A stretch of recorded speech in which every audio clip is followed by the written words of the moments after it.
Good morning, friends. It's another Wednesday. It's beautiful out. It's a little chilly, that's why I'm bundled up. And my coffee locale is a little different this morning. I'm at my parents' house, and I'm enjoying my coffee here this morning. So, I want to jump right into our second week of It's Personal. Enjoy this little video from Orange, and I'll see you guys at the end.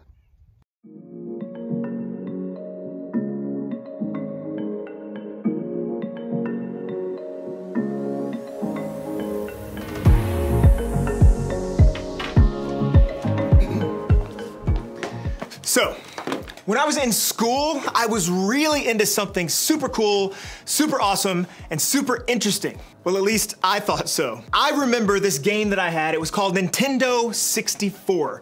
And I thought it was the dopest, most amazing game that ever existed. I got it for Christmas, and I was talking about it to all of my friends until I realized nobody else was really into it. See, because you probably don't know the Nintendo 64. This was long before Nintendo Switch and all the things that you guys know about, but it was a gaming console and it was the best. But then I realized that everybody else didn't really like Nintendo 64 because they had Sega Genesis, which was the competitor, and apparently it was the cooler one to have. Now at the time, it mattered so much to me. It was personal for me. And because it was personal for me, I thought it was personal for everybody. Maybe you can relate. Maybe you thought everyone still cared about hoverboards or fidget spinners or rainbow looms as much as you do. But your dreams were crushed when you realized that most people had moved on from those trends years ago. Now, whatever it is, we all have stuff that matters to us, things that are personal to us. And a lot of times we show what matters to us to the people around us. Here's what I mean. I'm really into this camp called Big Stuff Camps. I've worked there. As a matter of fact, I'm so into it, I'm wearing a shirt that tells everyone how much I love it. Pretty cool, right? Or what about, well, let me just show you, hold on. So, I love bacon, right? Like, this is a great one. And sometimes you have a little bit of a snacksident because you eat all the bacon. That's me. I don't know about you. Maybe you've had that problem before. Also, I love tacos. Is anybody with me on that? I'm sure you are. What else do we have in here? Can't say that I'm all the way into the periodic table, but I might wear this shirt periodically. See what I did there? Oh, now this one is really cool. If you've ever been to the state of Texas, there's a place called Buc-ee's, right? Buc-ee's is like this ridiculous, large, like convenience store on the side of the interstate. You drive down and it seems like it's for miles that this thing lands. Like it's like 40 gas pumps, and you go inside and they've got every single food that you can think of. It's amazing. You should try it sometime. And then, of course, there's pie, because who doesn't love pie? And, as I mentioned, Nintendo 64, go even further back from that. I used to love playing Atari. Enduro is a racing game. I had so much fun playing that game. All these shirts tell people how much I love these things. I mean, it means so much to me. I just want to announce to everyone how much I love them. Now, I bet right now, if you looked around at each other, you'd find a couple of things that matter to your friends too. Now, these are things that we care about as individuals. Things like video games, or fashion, or sports, or music, animals, maybe photography, or fishing, or TikTok, or dance, or dancing on TikTok. And we all also have personal values that matter to us. Things like being kind, or getting good grades, having a ton of friends, making people laugh, or even following Jesus and going to church. And because we're so interested in that thing, or believe so strongly that what we value is important, it's easy to think it matters to other people as well. We feel that if it's important for us, it means it's important for others. If we care about something, that means that other people probably care about it too, right? Or maybe, even if we know other people don't really care about the things we care about, we still think we know what they care about. Someone at school, your new neighbor, the girl on your team, the boy in your group. You don't really know them, but you think you do. You think you have them all figured out, even though you really haven't taken the time to get to know them personally. Listen, here's the truth. We all do this. I mean, think about it. I bet you can all picture someone in your life right now that you think you have figured out. You think you know who they are and what they're into and what they're like. You think you understand what matters to them and what they care about. And you've probably thought those things based only on assumptions or observations from a distance. You don't really know what matters to them, but you think you do. And that's because, like we said, it can be easy to think we have people figured out. It can be really easy to feel like we know people personally, even when we don't. And while that may not seem like that big of a deal, I think it actually has the potential to impact both others and ourselves in some not so great ways. Now, for starters, we tend to only hang out with people who we think are like us. People who care about what we care about. And that means we leave out or avoid or exclude people who we think are not like us. Not only do we miss out on people who might bring great things into our lives, but sometimes we also hurt them, whether we mean to or not. Or these assumptions we make about ourselves and others makes us feel like maybe we're the ones who don't fit in. We feel stuck and lonely and misunderstood. We feel like nobody understands what really matters to us. Like nobody really knows us on a personal level. And that's why I love what Jesus did in the story of Zacchaeus. Jesus didn't make assumptions. Jesus made it personal by truly understanding what mattered to Zacchaeus. Now, before we get too far into Zacchaeus' story, let me give you some background on what was happening at the time. Jesus was becoming extremely popular. So more and more people were starting to follow him. He had fulfilled prophecies, he'd worked miracles, and some of his sermons pretty much went viral. It's safe to say that people thought Jesus was a pretty big deal. In this story we're about to read, Jesus was on his way to Jerusalem and had just entered a city called Jericho. Now, the crowd in Jericho was so excited to see Jesus that they welcomed him with palm branches and shouts of Hosanna, which is basically a term used to celebrate and express joy back then. It'd be like us going like whoop whoop. Like, can you imagine that? Jesus walks in and you're like whoop whoop, what's up, Jesus, right? Like, it was here that Jesus had his last recorded personal encounter before he died on the cross. And that encounter was with Zacchaeus. Now, Zacchaeus wasn't someone you'd expect Jesus to personally connect with. In fact, I'd say it was probably the opposite. See, Zacchaeus didn't have the best reputation. He was a chief tax collector, which meant that he had to collect taxes, just take money from the citizens on behalf of Rome. Now, the problem was that tax collectors at this time were known to be dishonest and untrustworthy. Most people thought they were greedy thieves, so that's how most people viewed Zacchaeus. Now, if anyone could have made the argument, I don't really have time for you, it probably would have been Jesus in this moment. But instead, a different story took place. It says this: he wanted to see who Jesus was, but because he was short, he could not see over the crowd.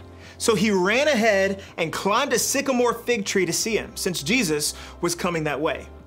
When Jesus reached the spot, he looked up and said to him, Zacchaeus, come down immediately. I must stay at your house today. So he came down at once and welcomed him gladly.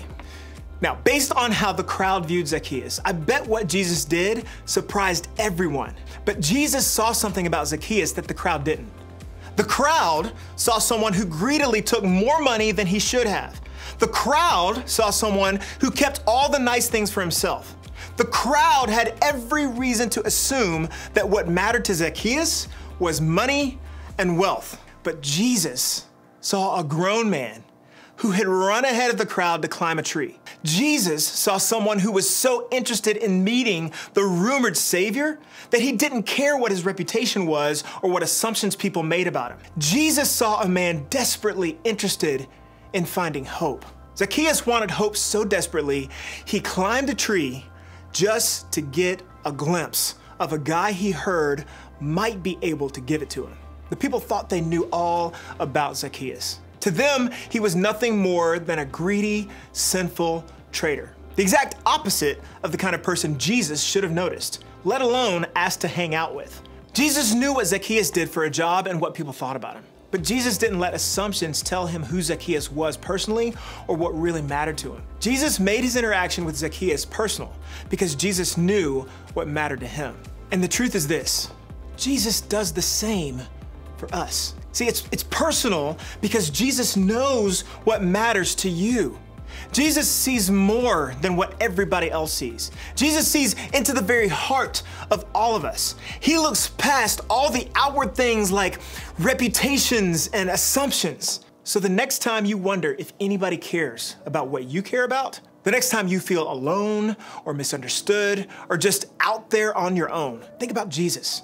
Think about how he knows you in a personal way. Someone who knows your world and knows what matters to you, who cares about the real you, not the one that everyone thinks they know. Remember, it's personal because Jesus knows what matters to you. So, what can we take from this? How can we learn from Jesus' example? Well, I think there are basically two things we can do to make it personal, one for ourselves and one for others. First, we can make it personal for ourselves by talking to Jesus about what matters to us. Jesus cares about every single thing you care about. So tell Jesus what matters to you. Pray about it. Write it down. Jesus wants us to talk to him about anything and everything, just like we would with our best friend. And the more we talk to him about the things that matter to us, the more connection we'll feel with him, the more personal he'll become. Now, maybe you're thinking, I don't really know what matters to me yet. I have some interests and some things I care about, but are they things that really matter to me? And if that's you, I totally get that. Honestly, that's normal. We're all constantly learning and figure out what matters to us. And one of the best ways you can keep discovering that is by talking to Jesus about it. And second, we can make it personal with others. Now, in his encounter with Zacchaeus, Jesus demonstrated what he wants you and I to do for the people in our lives as well. To look past our assumptions and what we think we know about each other and what matters to us. To make it personal. To take the time to get to know other people and discover what matters to them. So how do we do this? We just need to be intentional about getting to know someone. We need to look beyond what we think matters to them and even beyond what matters to us. And instead, we can actually get to know more about who they are by taking an interest in their interests. Start with one person who you think you already know things about, or someone you may have never taken the time to get to know personally. Talk to them. Ask them about what matters to them, and then pay attention to what they say. Take an interest in other people, and you just might be surprised to find that you have more in common than you thought. You may find that you've made a personal connection where there wasn't one before. Remember, it's personal because Jesus knows what matters to you. And because of that, he wants you to make it personal by discovering more about what matters to yourself and someone else. Your group is a great place to do just that. It's a perfect place where you can learn about what matters to others and show them you truly care about who they are as a person. It's a place to share what matters to you most and to let them get to know you in return. So now as you go to your groups, here's a question I want you to think about. What's one thing that matters to me?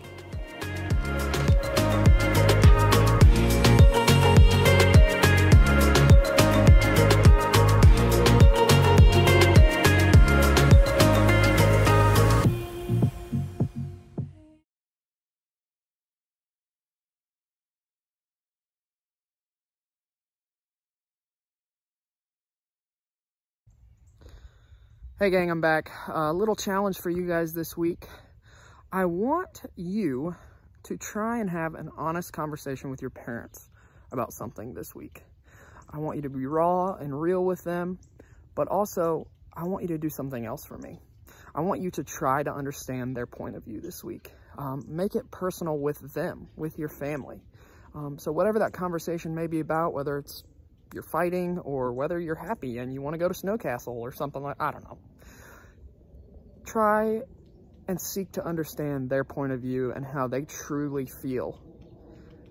I think that if we can kind of do that this week, that we will have less quarrels and more good family conversations. So, will you join me in accepting this challenge? I hope you will. I will see you guys at small groups on Sunday. I miss you. I love you. Yeah, we'll see you then.